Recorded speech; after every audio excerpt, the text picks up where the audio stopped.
ప్రతిరోజు ఈ రాష్ట్రంలో 5-6 చోట్ల చిన్న పిల్లల మీద లైంగిక దాడులు జరుగుతా ఉన్నాయి. ప్రభుత్వం ఏం చేస్తా ఉంది అని నేను అడుగుతా ఉన్నా. ఈరోజు ముఖ్యంగా ఈ రాష్ట్రంలో కాంగ్రెస్ ప్రభుత్వం వచ్చిన తర్వాత ఈ చిన్న పిల్లల మీద లైంగిక దాడులు విపరీతంగా పెరిగిపోయినాయి. 2024 సంవత్సరంలో 2200 మంది చిన్నపిల్లల మీద పోక్సో కేసులు నమోదైనాయి, లైంగిక దాడులు జరిగినాయి.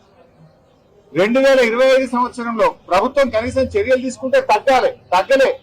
2025లో 2400 మంది చిన్నపిల్లల మీద అత్యాచారాలు జరిగినాయి. అంటే ఈ ప్రభుత్వం అసలు పట్టించుకోవడం లేదు. ప్రతి సంవత్సరం పోక్సో కేసులు పెరుగుతా ఉన్నాయి. ఇది నేను చెప్తున్న లెక్క కాదు, అఫీషియల్ డాటా. ఎన్సీఆర్బి డాటా ప్రకారంగానే తెలంగాణ రాష్ట్రంలో రోజు రోజుకు చిన్నపిల్లల మీద అత్యాచారాలు పెరుగుతా ఉన్నాయి.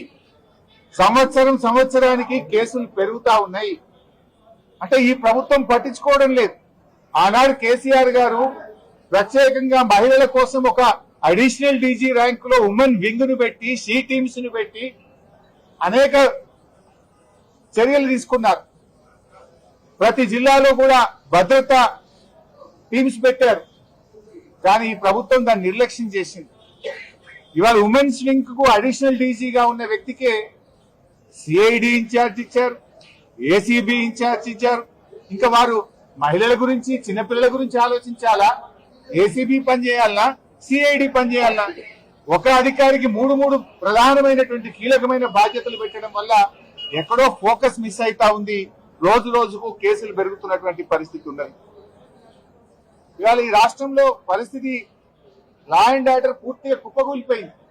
కరీంనగర్ లో మనం చూసాం, పట్టబగలు బంగారం దుకాణం మీద పడి దొంగలు బంగారాన్ని దోసుకపోతే ఇప్పటి వరకు రికవరీ అయిన పరిస్థితి లేదు.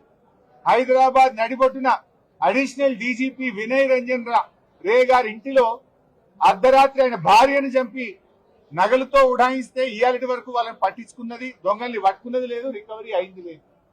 అంటే ఈ ప్రభుత్వం అసలు హైదరాబాద్ నడిబొడ్డున జరిగినా దిక్కు లేదు, కరీంనగర్ కలెక్టర్ ఆఫీస్ ముంగట దాడులు జరిగినా దిక్కు లేదు. నిన్న ఖమ్మంలో కూడా సెల్ ఫోన్ దుకాణంలో ముసుగులు వేసుకొని వచ్చిన అంతర్రాష్ట్ర దొంగలు దుకాణం మీద లూటీ చేసి సెల్ ఫోన్లను ఎత్తుకపోతే ఇయాలటి వరకు పట్టుకున్న పరిస్థితి లేదు.